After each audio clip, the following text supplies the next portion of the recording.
Buenos días a todos. Qué alegría y qué emoción estar con tantos compañeros y amigos del sector. Hoy aquí, muchísimas gracias a la FEDE por contar con nosotros en su 30 aniversario para contaros una campaña que fue tan especial para nosotros. Me acompaña mi compañero Miguel Ángel García, Account Manager de PlayStation en Mediacom, y yo soy Beatriz González y trabajo en el área de desarrollo de producto de Grupem. Y aunque os lo vamos a contar muy bien a continuación, vamos a poner un vídeo que resume y sienta las bases de esta campaña.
Bueno, yo creo que ha explicado genial el vídeo, ¿no? O sea, que nos podemos retirar ya y lo mismo. Bueno, ya tenemos los cables, 18 minutos, ya.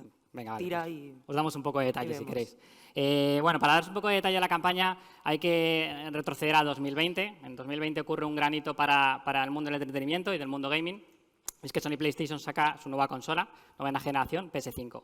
Esto estaba siendo un evento muy esperado por todo el mundo del entretenimiento, como digo, y el mundo de los gamers, que en ese momento hacía 7 años que había salido la antecesora de PS5, PS4, entonces había muchas ganas en el sector del gaming.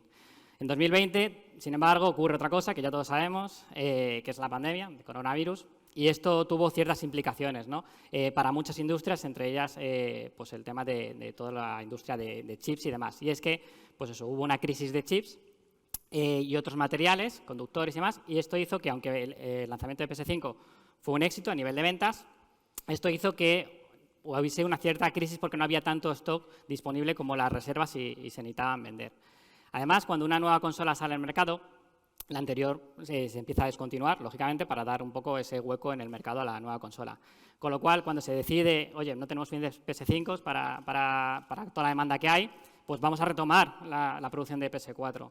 Y les pilla un poco también al final ese pie cambiado porque les sigue afectando esa falta de chips. Entonces, esto que podía haber sido un escollo difícil de superar, ¿vale? Para al final un lanzamiento, un nuevo producto que estaba llamado a ser un poco ese gran foco en los siguientes años, pues supone un poco una crisis, pero también una gran oportunidad. Una oportunidad que PlayStation cimenta en 2 pilares básicos. La primera, como veíamos antes, es que PS4 seguía siendo la consola preferida del mercado, era el que tenía más brand love y la preferida. Y un segundo pilar importante, y es que la comunidad de PlayStation era una comunidad que estaba muy acostumbrada a la recirculación de productos, a la compraventa de segunda mano. Entonces, basado en estos 2 pilares y con todo el conocimiento que tiene PlayStation de su comunidad, porque al final toda la actividad de PlayStation ocurre a través de su plataforma, con lo cual eso te genera una cantidad de data importante que puedes trazar. Con estos elementos se idea una estrategia que es intentar localizar a las PS4 que estaban desconectadas, ¿vale? Las que hemos llamado las PS4 dormidas, no se estaban utilizando, no estaban generando ningún tipo de gasto, recuperarlas, convencer a esas personas de que vendieran su PS4 y poder ponerlas en circulación de nuevo. Esto estaréis conmigo que sobre el papel es fantástico, es una idea, vamos, chapó.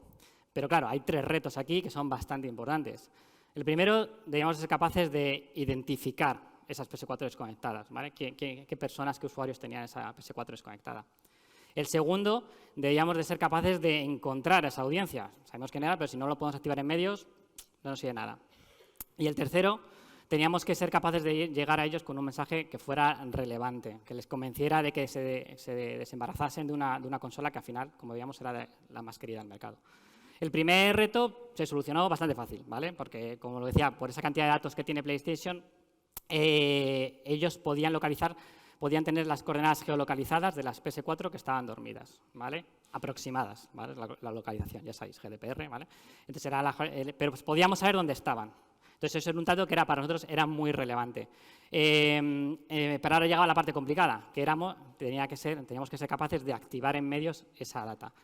Para nosotros siempre estuvo claro que debíamos basarnos en esa data geolocalizada, que nos iba a permitir no solamente saber dónde estaba esta gente, sino también trazar patrones de conducta, de desplazamiento, que nos iba a dar el contexto de dónde estaba esa gente y poder cruzarlo con otros datos que ya sabíamos previamente de histórico, como era pues, actitudinal, comportamiento y demás, ¿vale?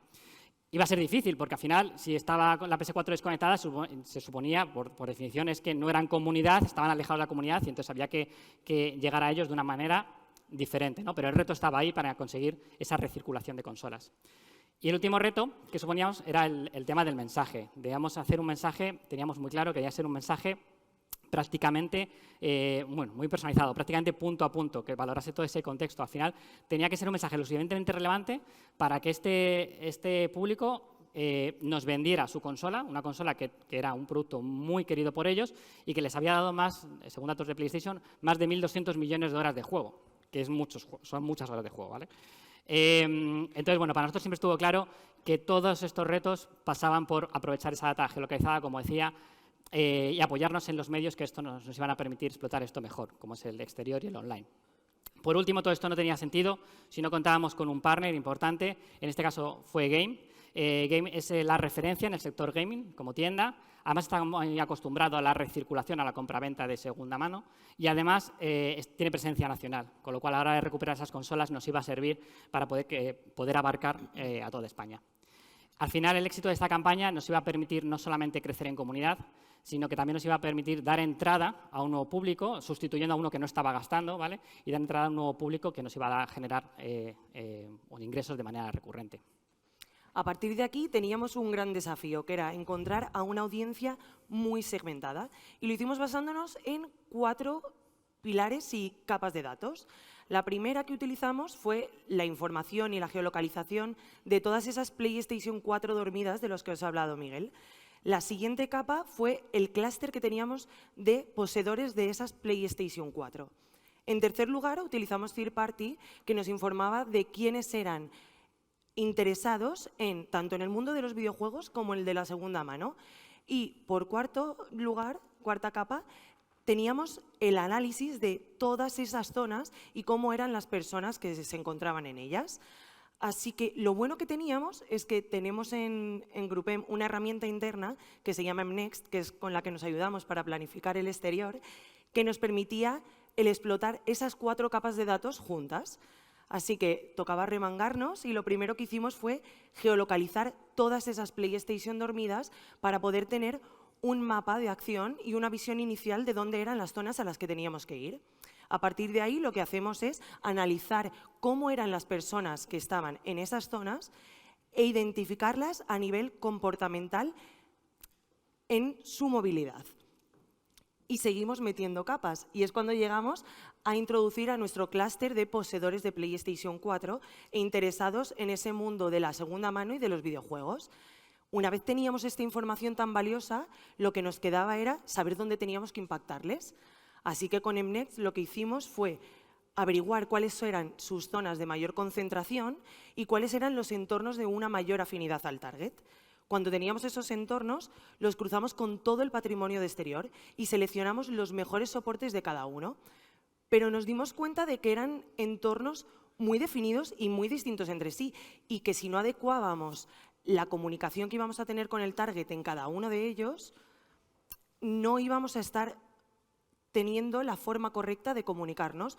Por lo cual, ya que íbamos a ir entorno a entorno, dijimos, venga, y si vamos un pasito más allá y buscamos todos los puntos de interés que hay en cada uno de ellos, al final acabamos descubriendo estaciones de transporte, museos, oficinas, zonas comerciales, incluso las tiendas de nuestro proveedor game, y adecuamos en cada soporte el mensaje a cada uno de esos puntos. Por ejemplo, si estábamos en una estación de cercanías, lo que les decíamos era: te alegras por encontrarte 10 céntimos en la máquina de los tickets, pero luego no vendes la PS4 que ya no usas. O si estábamos cerca de un área comercial, les impactábamos diciendo: te haces una hora en las rebajas, pero luego no vendes la PS4 que ya no utilizas. Al final eran mensajes tan potentes para nuestro target y le hacía tan relevante que era casi imposible pasar de ellos si eras uno de esos dueños de una consola. Por lo cual conseguimos hacer un circuito completamente ad hoc con una comunicación personalizada en toda nuestra campaña de exterior. Pero este medio es un medio que al final es pasivo y lo que queríamos era recrear una conversación con nuestra comunidad y nos dimos cuenta de que aunar la parte de exterior con la parte digital era algo vital para nuestra campaña. Y a la vez que teníamos nuestra campaña de exterior, fuimos amplificando nuestras campañas de digital, que lo hicimos en 2 pasos. Una campaña de retargeting mobile y una campaña de puro performance.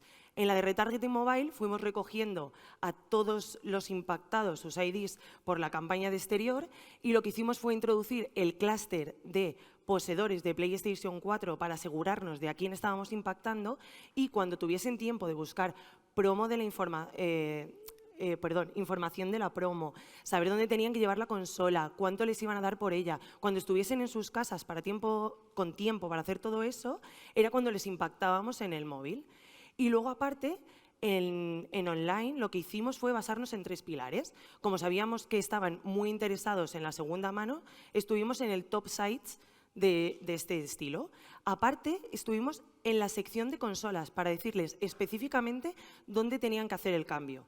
En segundo lugar, contaba el cliente con un ecosistema de datos tan rico propio que lo que hicimos fue utilizar también el clúster de proveedores de PlayStation 4 para impactarles en canales muy específicos como era Facebook, Google Search y Google Display.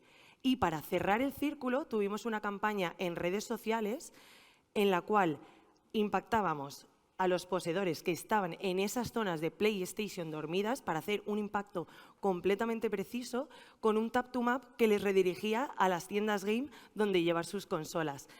Con todo esto lo que conseguimos fue una campaña completamente omnicanal en la que teníamos unos mensajes casi persona a persona en unos entornos muy atomizados y conseguimos no solo la recirculación de las consolas, sino la recirculación de la comunidad. La verdad es que queda poco que decir, más allá de que la campaña fue un éxito. Conseguimos recuperar más de 27.000 consolas que no se estaban utilizando. Esto supuso convencer a más de un 10% de nuestro target de que cogiera su PS4 desconectada, la llevara a su tienda game más cercana y la vendiera, que no es poco, y permitiendo eso dar entrada, como decíamos, a un nuevo tipo de comunidad. Además, sabíamos por datos internos de PlayStation que un nuevo comprador de PlayStation tiene un ticket de gasto promedio superior a gente que ya lleva más tiempo. Es lógico, ¿no? Porque al final pues, la gente cuando entra tienes que comprarte los accesorios, juegos y demás, ¿no? Pues gracias a la campaña nos dimos cuenta, como podíamos hacer la trazabilidad de esas consolas, nos dimos cuenta que se generaba un nuevo perfil de gasto prácticamente igual al de los nuevos usuarios que compraron una PS4 nueva. Lo cual quería decir que efectivamente habíamos dado entrada a gente que tenía ganas de seguir gastando, ¿vale? De seguir dándonos ingresos. Y además, esto que hablamos antes de la comunidad, también se reflejó, por ejemplo, en los medios propios de PlayStation, que durante la campaña aumentaron más de un 5% los medios propios y el sentiment de sus publicaciones aumentó un 21%. Como digo, todo esto refuerza la idea de que había una comunidad latente que no había sido recogida todavía y que le estábamos dando lo que necesitaba. Aparte, hablamos antes de nuestro gran partner, Game. Game también se vio beneficiado y durante el tiempo de campaña, incrementó su cuota de mercado de segunda mano en más de un 130%. Y lo mejor de todo es que gracias a esta campaña como lo que al final hacíamos era una recircular consolas en lugar de producir nuevas, y sabíamos lo que costaba en CO2, lo que costaba generar esas nuevas consolas, al activar la recirculación de un producto en lugar de generar nuevas consolas, nos dimos cuenta que habíamos ahorrado al planeta más de 2,4 millones de kilos de CO2, lo cual esto nos permitía alinearnos con un objetivo que tiene Sony muy importante de cara a 2050, que es reducir su huella de carbono a cero. Al final, ha sido un éxito compartido que se ha llevado a otros países, que ha generado nuevas oleadas y que al final crea una nueva línea de negocio basada en una muy buena data, con el apoyo de los mejores partners, con una tecnología detrás que nos ayuda a todo esto y con el gran conocimiento de los medios que podemos aportar. Pero al final, en definitiva, ha sido un éxito para jugadores y para el planeta. Y también un éxito para nosotros, que nos da un pinchacito de orgullo, porque con esta campaña conseguimos el oro en los EFI el año pasado en la sección de comunidad. Así que muchísimas gracias a todos por habernos escuchado. ¿Estás por ahí? ¿Eh? No.